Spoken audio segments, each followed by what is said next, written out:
네, 박스권 추세선 돌파를 해내면서 수익을 극대화할 수 있는 종목들 발굴해보는 시간입니다. 박종현의 돌파 매매 시간이고요. 자, 주식명가 MTNW 박종현 어드바이저와 함께합니다. 어서 오세요. 네, 안녕하세요. 네. 네, 위원님 지난번에 저희가 8월 5일에 급락장 그 다음 날 또 이 시간을 했었어요. 네, 그때 위원님께서 해주셨던 말씀이 충격이 너무 컸다. RSI 상대 강도를 들여다보니까 너무 지나치게 과매도가 되어 있다라고 이야기를 해주셨거든요. 그 말씀 그대로 지금 시장이 점차적으로 회복세를 보여주고 있습니다. 자, 이런 상황 속에서 시장이 최근 흘러가는 모습들 어떻게 보고 계셨는지 궁금하거든요. 네, 뭐 일단 2주 만에 좀 뵙는 것 같은데 2주 동안 좀 기술적 반등이 시장에서 많이 나왔는데 또 반대로 또 2주 지나니까 또 단기적인 또 과열권에 또 진입을 했습니다. 그래서 국내 시장도 숨고르기 구간이 좀 진입이 했다 이렇게 좀 보실 수가 있고, 국내 시장 같은 경우는 미시장 같은 경우는 뭐 8거래일 연속 상승을 했는데 국내 시장 같은 경우는 이런 매크로적인 부분, 엔화가 좀 강세가 되면서 이런 부분이 외국인 수급에 좀 이탈로 좀 이어졌다. 그리고 차익 매물이 좀 단기적으로 나왔다. 이렇게 좀 보실 수가 있습니다.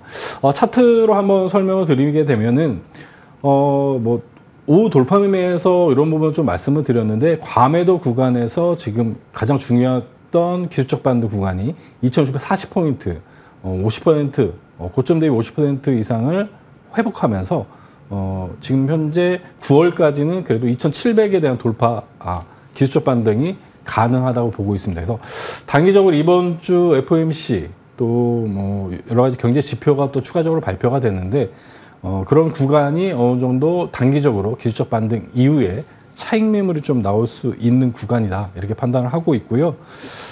지금 개별 종목 장세는 지속될 걸로 보여집니다. 일단 9월까지는 기술적 반등이 지속될 거라고 저는 일단 단기 스윙 관점에서 보고 있기 때문에 이번 주 다음 주 어느 정도 눌림목 나오는 구간에는 또 어떻게 보면 또 매수의 구간이 아닐까 이렇게 판단을 하고 있습니다. 네, 시장이 단기 과열권에 오히려 약간 진입을 하고 있는 듯한 모습이 보여질 정도로 일단은 숨고르기에 진입하고 있는 모습 나타내고 있다라고 말씀을 해주셨고요. 어제 우리 시장의 흐름은 아무래도 이러한 부분들을 좀 반영한 것이 아닌가라고 말씀을 해주셨습니다.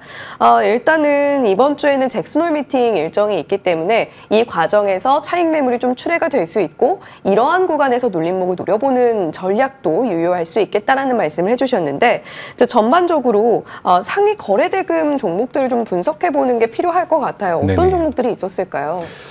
거래대금 분석을 통해서 좀 주도주를 좀 발굴해서 좀 추천을 드리고 있는데, 지금 보시게 되면은 뭐 1위, 1위부터 5위까지 다 뭐 진단키트 관련된 코로나 관련된 종목입니다. 근데 요즘 정말 난립니다. 그렇죠. 네. 그리고 근데 이 테마 시장이 지속적으로, 근데 실질적으로 또 코로나 쪽이 테마 종목이라고 보시고 있지만 수출 데이터가 사실 진단키트 쪽이 굉장히 나쁘진 않습니다. 굉장히 좀 늘어나는 형태고, 다만 지금 저희가 신규로 또 진입하기에는 좀 과열권에 있기 때문에 다만 이런 부분으로 좀 판단을 하시면 될 것 같아요. 거래대금이 굉장히 많이 들어왔기 때문에 코로나 관련된 부분은 정점이 8월 말로 컨센서스가 나오고 있기 때문에 이런 종목군들은 추가 상승 시 좀 비중을 축소하고, 신규 진입 시는 어느 정도 눌렸을 때 단기 트레이딩 관점에서 뭐 다음 주 매도 관점 뭐 이런 관점에서 접근하시는 게 맞다. 다만 보시다시피 거래대금이 굉장히 많이 나왔기 때문에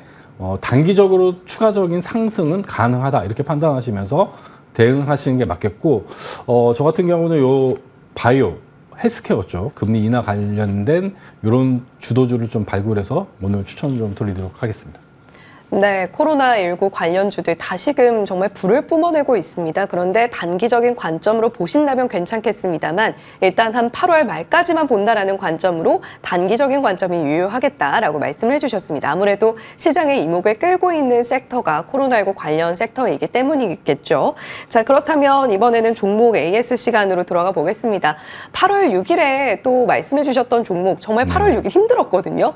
그 전날의 폭락장을 보고 와, 과연 종목을 가지고 오실까 좀 걱정도 많이 했었는데, 그럼에도 불구하고 바이넥스 가져오셨고, 실질적으로 최고가 기준 상승률이 35.2%였습니다. 이 종목 AS 들어보면 좋을 것 같아요. 네. 이 종목 보시게 되면은 딱 제가 추세선을 좀 그어놨습니다. 차트로 딱 설명을 드릴 수가 있을 것 같은데, 추세선 하단에서 좀 좀 추천을 드렸던 부분이고 2주가 지난 시점에서 보시게 되면은 상단이 24,000원 부근에서 추세선 상단이 좀 만들어지고 있습니다. 그러면 2주 전에 매수하셨던 분들은 단기 차익 실현 구간을 23,000원대 차익 실현한 이후에 동사 같은 경우는 금리 인하 사이클의 바이오 헬스케어 쪽, 바이오 시밀러 쪽에서 우리가 최대 수혜 종목으로 우리가 보실 수 있다 이렇게 설명을 드렸습니다. 그래서 동종목 같은 경우는 9월 달에 보시면은 미국 생물보안법 관련된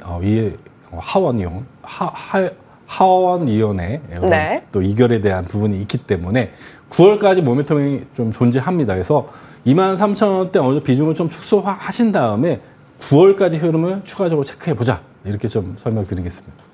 네, 바이넥스 사실 어려운 장에서도 위원님께서 수익을 또 챙겨주신 종목인 만큼 우리가 일단은 9월까지 가져가되 비중을 조금 줄이면서 차익을 어느 정도 실현을 하는 과정들이 필요하겠다라고 말씀을 해주셨습니다. 두 번째 AS 종목 LS 마린 솔루션인데요. 네. 사실 5월 21일 돌파 매매 종목으로 가지고 오셨고 7월에 한 차례 또 AS를 저희가 받아본 종목이기도 합니다. 그때 당시에 신고가를 목표로 삼아 보면서 이 종목 지켜보자라고 말씀을 해주셨는데 네네. 지금 살짝 내려와 있잖아요. 재매수 관점에서 좀 가지고 와주셨을까요? 네, 저는 전력계기하고 반도체하고 같은 한 세트로 좀 분석을 하고 있습니다. 그래서 네. 반도체의 일단 사이클은 최소 내년 1분기까지 지속된다. 그럼 전력 관련된 부분은 미 대선 후보가 누가 되는지에 따라서 좀 약간의 변동성이 있을 수 있으나 두 후보 동시 인프라 관련된 부분은 투자에 대한 부분은 정책적으로 크게 이슈가 없기 때문에 동사 같은 경우 보시게 되면 역사적 신고가를 달성하고 제가 AS를 가지고 나온 이유는 아직 보유하고 계신 분들이 분명히 있을 거라고 보여집니다.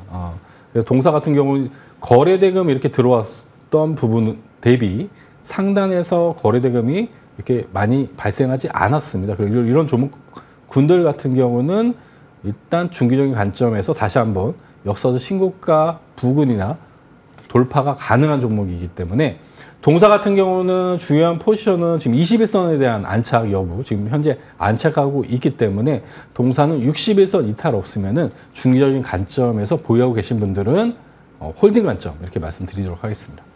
네, LS 마린 솔루션 5월부터 저희가 지켜본 종목인데요. 지금 61선의 이탈이 없다면 우리가 추가적으로 좀 홀딩하는 관점으로 접근해봐도 좋겠다라고 말씀을 해주셨습니다. 자, 그렇다면 오늘 본격적으로 돌파 매매 가격 전략 종목들 하나하나 만나보도록 할 텐데요. 네. 첫 번째 종목 현대 바이오랜드입니다. 이 종목 저희가 어떤 관점으로 보면 좋을까요? 네, 사실 거래대금 분석으로 오늘 코로나 관련된 테마 종목을 좀 공략을 할까도 생각을 했는데 또 오전에 또 이렇게 또 상승하게 되면 또 과열권이에요. 그래서 좀 애매한 부분이 있어서 일단 실적이 일단 동반이 되고 바이오 헬스케어 쪽에 연관이 되는 이런 종목군들을 좀 선별해서 좀 가지고 나왔습니다. 동사 같은 경우는 대봉 LS를 추천했던 때 종목처럼 이런 원료 의약품하고 화장품 원료 쪽을 좀 만드는 기업입니다. 동사 같은 경우는 화장품이 많이 올랐을 때 좀 부각을 못 받았던 종목 중에 하나이고 최근 보시게 되면은 고점 대비 쭉 빠지고 최근 거래대금도 발생을 했습니다. 이 거래대금을 기준으로 보시게 되면은 여러 가지 이제 역대 일단 상반기 최대 실적이 나왔다. 화장품 업황이 좋기 때문에 이런 화장품 원료를 공급하는 기업들은 당연하게 좀 실적이 좋아졌겠죠. 그래서 하반기도 동사 같은 경우는 미국 쪽도 수매 판매 지표가 나쁘지 않은 것처럼 어느 정도 금리 인하가 되면은 이런 소비주들도 다시 한번 반등이 가능하다 이렇게 좀 판단이 들어서 좀 가지고 나왔습니다. 아모레 퍼스피, LG생활건강 주요 일단 화장품 대기업에 납품하는 기업이라 좀 보시면 될 것 같고요. 동사는 또 이 화장품 원료뿐만 아니라 건강식품 쪽 최근 보시면 네슬레 쪽 건강식품 쪽도 실적이 좋아지고 있어서 하반기 추가적인 기대가 되는 종목이다 이렇게 보시면 될 것 같아요. 그래서 가격 전략을 좀 설명을 드리면은 이 라인이 장기 이평선입니다. 그래서 동 종목 같은 경우는 이렇게 음봉 나왔을 때 매수해서 지금 제가 9월까지는 시장 상승이 좀 예상이 되니 단기적으로 우리가 장기 이평선 구간, 이 구간 6,600원 구간까지는 그래도 상승이 가능하지 않을까 판단해 넣어 목표가 6,600원 이렇게 제시드리고요. 손절 라인은 요 21선 부근인 5,500원 이렇게 제시드리도록 하겠습니다. 네, 현대바이오랜드 실적이라는 강력한 모멘텀이 있는 종목으로서 우리가 가격 전략까지 만나봤습니다. 자, 현대바이오랜드 외에 또 한 번 돌파 매매 종목으로 살펴볼 종목 바로 한국 BNC인데요. 이 종목도 어떻게 보면 미용 쪽과 관련이 있는 종목이네요. 네. 동사는 뭐 그렇죠. 이런 의료기기 쪽도 하고 관련된 이런 바이오 쪽. 네. 비만 치료제 관련된 종목. 또 굉장히 좀 여러 가지 테마에 좀 속한 종목. 코로나 관련된 부분도 이전에 경구용 먹는 치료제, 코로나 치료제를 또 했던 기업이기도 하면서 또 마리화나 관련된 이런 해리슨 후보의 정책 테마 종목이기도 합니다. 그래서 어떻게 보면 현재 약간 트렌드의 좀 복합적인 종목이다. 그리고 사실 또 동사는 바이오 헬스케어 기업인데 영업이익도 지금 2분기에 45억이 발생하면서 재무 구조도 굉장히 건강한 기업이다 이렇게 판단할 수 있습니다. 그래서 좀 변동성이 많은 시장에 여기가 좀 안전하게 좀 수익률 추구할 수 있는 종목 중에 하나가 아닌가 판단이 들어서 좀 가지고 나왔고요. 밸류상 보시더라도 완전 바닥 구간에 있는 종목입니다. 차트 한번 보여주시게 되면은 21선이 어느 정도 상방으로 오다가 이중바닥 형태로 지금 만들어져 있고 최근 캔들이 21선을 돌파하면서 정고점 부근까지 어느 정도 추세가 이어질 수 있는 종목이라 좀 판단이 들어서 가지고 나왔습니다. 그래서 단기적으로 지금 짧게만 트레이딩 관점에서 이전 고점이 박스권 상단을 보시게 되면은 7,200원 정도 형성이 되고 있습니다. 그래서 트레이딩 관점에서 7,100원 이렇게 짧게 잡아드리고요. 확대해서 보시게 되면 이 21선을 돌파했던 이 봉 목표가 짧기 때문에 손절가도 짧게 6,000원 이 기준봉의 저가 6,000원 이렇게 손절가 제시 드리도록 하겠습니다. 네, 여러 가지 핫한 트렌드는 모두 가지고 있는 한국 BNC 말씀을 해주셨는데 일단은 조금 짧은 단기 전략으로 접근을 해보시면서 하단에 나오고 있는 가격 전략까지 챙겨가시면 좋겠습니다. 지금까지 주식명가 MTNW 박종현 어드바이저와 함께했습니다. 오늘 말씀 고맙습니다. 네, 감사합니다.